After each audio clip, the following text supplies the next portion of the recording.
लालची भाभी। करिश्मा, रेशमा और मनीषा 3 बहनें हैं। उनका एक भाई भी है, मयंक। मयंक अपनी बहनों को बहुत प्यार करता है, लेकिन मयंक की पत्नी सविता इस मामले में मयंक से बिल्कुल ही अलग है। वो अपनी ननदों का जितना बुरा कर सकती है उतना बुरा करती ही रहती है और अपनी ननदों पर हुक्म भी चलाती है। करिश्मा, करिश्मा, तुमने अभी तक नाश्ता नहीं बनाया? तुम्हारे भैया को ऑफिस जाने में देर हो रही है।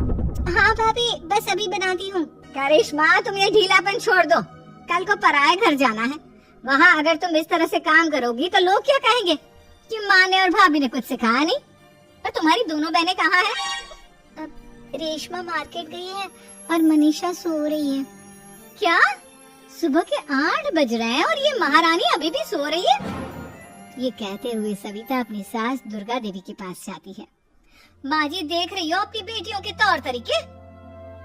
क्या हुआ बहू, सुबह सुबह क्या कर दिया मेरी बेटियों ने? अरे एक तो अभी अभी उठकर किचन में गई है, दूसरी सुबह सुबह बाहर चली गई और तीसरी अभी तक सो रही है। क्या करूं मैं इन तीनों का, मैं तो परेशान हो गई हूँ। जा जाकर उठा उसे, रेशमा से मैं बात करती हूँ। सविता सीधा मनीषा के कमरे में जाती है और उससे कहती है, महारानी जल्दी उठो, सूरज सर पर आ गया है। भाभी थोड़ी देर और सोने दो ना, मैं रात को लेट सोई थी। वो क्या है ना, यूनिट टेस्ट चल रहा है। शराफत से उठती है या नहीं, या फिर पानी की भरी बाल्टी डालूं तेरे ऊपर? नहीं नहीं भाभी, मुझे बिस्तर में नहीं लाना, उठती हूँ मैं। मनीषा जल्दी से उठकर बाथरूम में चली जाती है। सभी आराम से बैठकर नाश्ता कर रहे होते कि तभी रेशमा बाजार से हाथ में सामान लिए आ जाती है। रेशमा को देखते ही सविता उस पर परस पड़ती है। लो, आ गई महारानी। ऐसा भी क्या सामान लाना था जो सुबह आंख मलते ही बाजार की तरफ रवाना हो गई? भाभी, कल आप ही तो चीख रही थी कि घर का सारा सामान मुझे ही लाना पड़ता है, घर में किसी को भी किसी काम से कोई लेना देना नहीं है। अब मैं बाजार जाकर सामान ले आई तो आपको इस बात से भी तकलीफ हो रही है?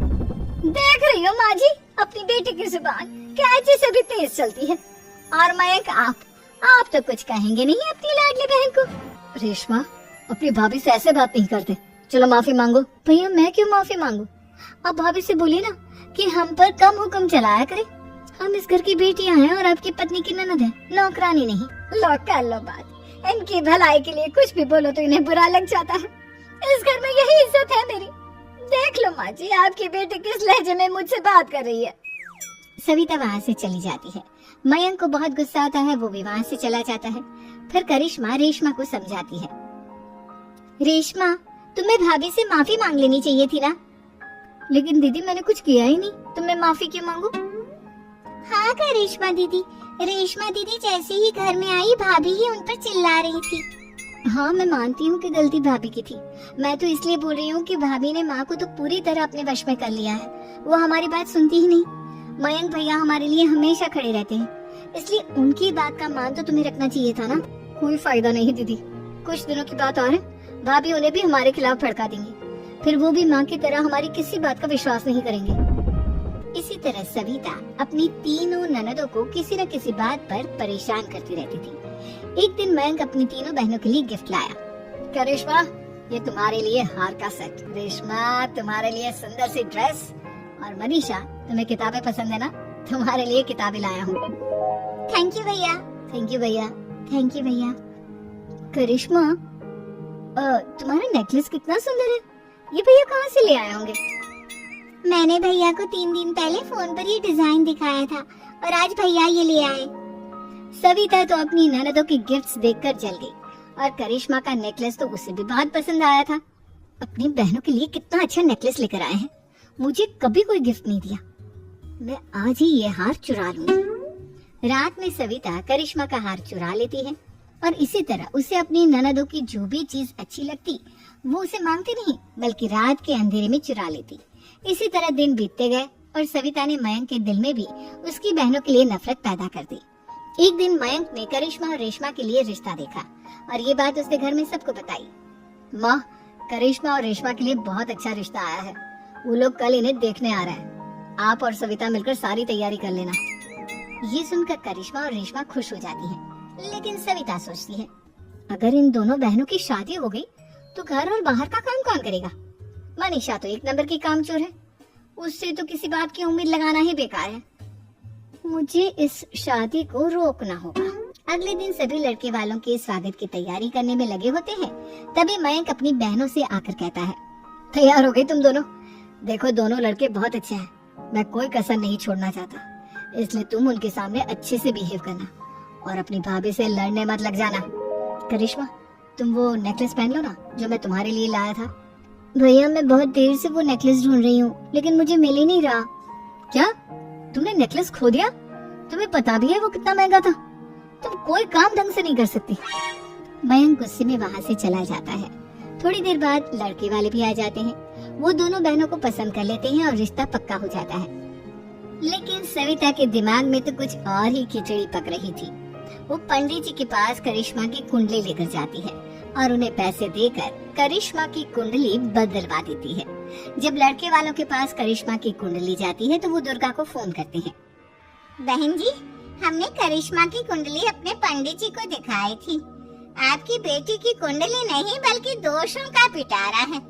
देखिए, मैं और मेरे पति इन सब बातों में बहुत विश्वास करते हैं, इसलिए हम आपकी बेटी से अपने बेटे की शादी नहीं करा सकते। इस तरह करिश्मा का रिश्ता टूट जाता है और सभी घर वालों को बहुत दुख होता है। अब कविता सोचती है, चलो करिश्मा का तो रिश्ता टूट गया, अब रेशमा का भी रिश्ता तोड़ना है। क्या करूं? अब सविता आवाज बदलकर किसी अननोन नंबर से रेशमा के होने वाले ससुराल में फोन करती है। हेलो, मैं कौन हूँ कौन नहीं ये आपके लिए जानना जरूरी नहीं, बस इतना सुन लो कि रेशमा का 2 साल से किसी के साथ अफेयर चल रहा है। बस रेशमा का रिश्ता तोड़वाने के लिए सविता का इतना कहना काफी था। अब रेशमा का भी रिश्ता टूट गया। मयंक और दुर्गा देवी ने रेशमा को खूब खरी खोटी सुनाई और उससे बार बार उस लड़के के बारे में पूछने लगे। आप दोनों मुझे क्यों परेशान कर रहे हो? अरे कोई लड़का होगा मेरी लाइफ में तो मैं बताऊंगी ना, जब कोई है ही नहीं तो कहाँ से लाऊं मैं कोई लड़का? तो तेरे होने वाले ससुराल वालों को फोन किसने किया था? माँ मैं नहीं जानती किसने फोन किया था, मैं सच कह रही हूँ। मैं तो पहले ही कह रही थी इसकी लगाम खींच कर रखो, लेकिन मेरी सुनता ही कौन है। आप चुप रहिए भाभी, ये सब आपका ही किया धरा है।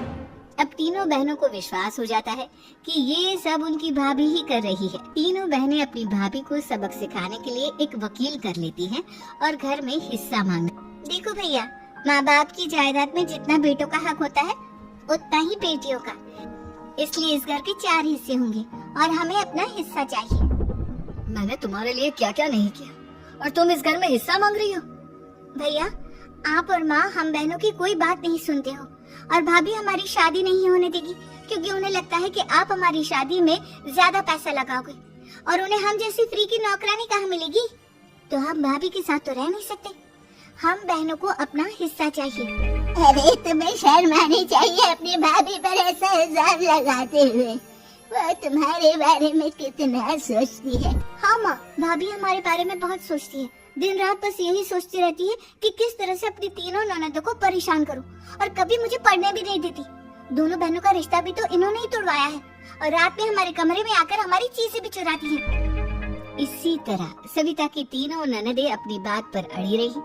अब कोर्ट में तारीख भी शुरू हो गई। जब सविता को लगा कि उसकी तीनों ननद इतनी आसानी से नहीं मानने वाली, तो उसने अपने पति और सास को सारी सच्चाई बता दी और अपनी तीनों ननद से माफी मांगी।